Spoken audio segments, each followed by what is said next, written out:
So first, apologies for losing a bunch of the build video for this backplane. It is what it is.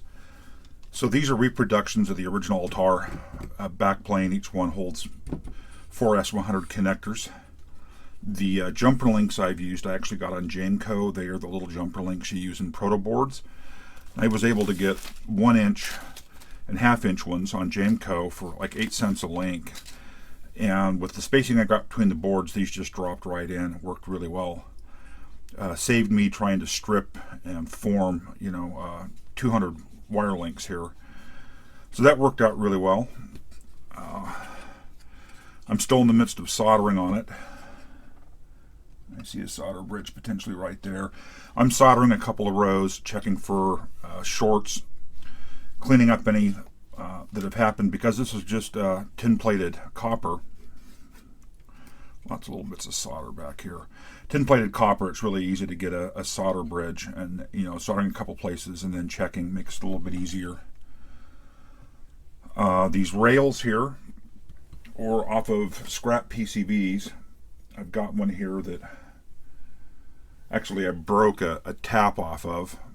So these just came off some scrap PCBs. They're just in a little aluminum rail. And what I did was drilled and tapped holes to mount the motherboard segments onto. They turned out to be a really good length. There's a spot down here where I could mount a fourth one if I really wanted to. I think 12 slots will be plenty for this machine. I know I vacillated back and forth a whole bunch of times on using these, but I like the looks of them, and I don't intend to ever upgrade beyond the 8080 processor. And of course there's these card guides that screw on each side down here. I've 3D printed these. So these will get screwed on down here as card guides. It leaves it nice and open. There'll be good airflow. It's visually going to look really nice in the box, and I just think it makes for a really good solution with the the rails here. It's nice and solid. The PCB material on these is really thick. So I think it's going to be a good workable solution. So really the video you lost was me stitching these together, soldering, drilling and tapping holes, but nothing too exciting. This is the final motherboard I'm going to use. Like I say, I know I've vacillated a bunch on this back and forth as I have everything in the project, but this will give me the most accurate look in the system, which is part of what I'm after. I mean, it won't be perfect. It's not an exact reproduction of the original system, but for my goals here, it is close enough. So pretty happy with this at this point. 3 of the edge connectors are just held in place here with screws. They're not actually soldered down at the moment. I've had a couple solder bridges doing the work, and I've just come back with a fast ohm meter. I'm actually using my 121 GW, which turns out in continuity mode really is the fastest meter I've got. It is bloody quick. The old Dave Jones test here. It is just bloody quick. And makes walking through this fairly easily. I think I'm going to probably take some heavier gauge wire and run across the +8 and ground buses here and solder down, just to increase the copper mass for the power distribution rails. Not totally decided if I'm going to do that or not.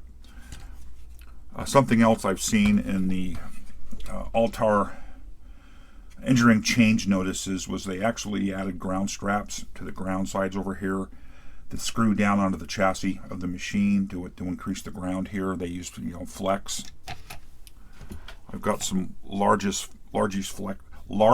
flex here that was insulation off some coax that might actually work for that if I decide I need to do it, just to get a better ground across the entire system.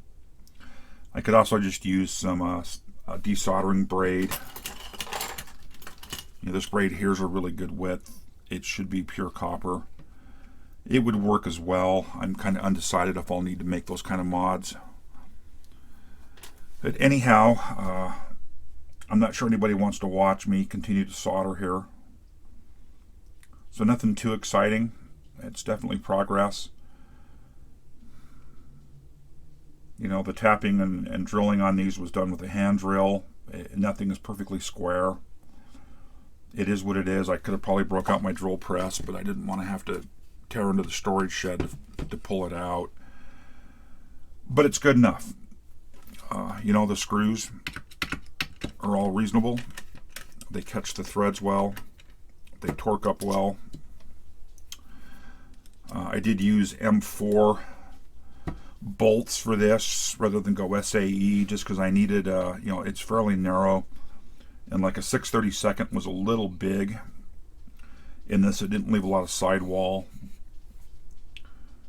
So there's kind of the notes, and there's the catch up to where we are. Not sure what else I can say here. So this isn't going to be a very exciting video.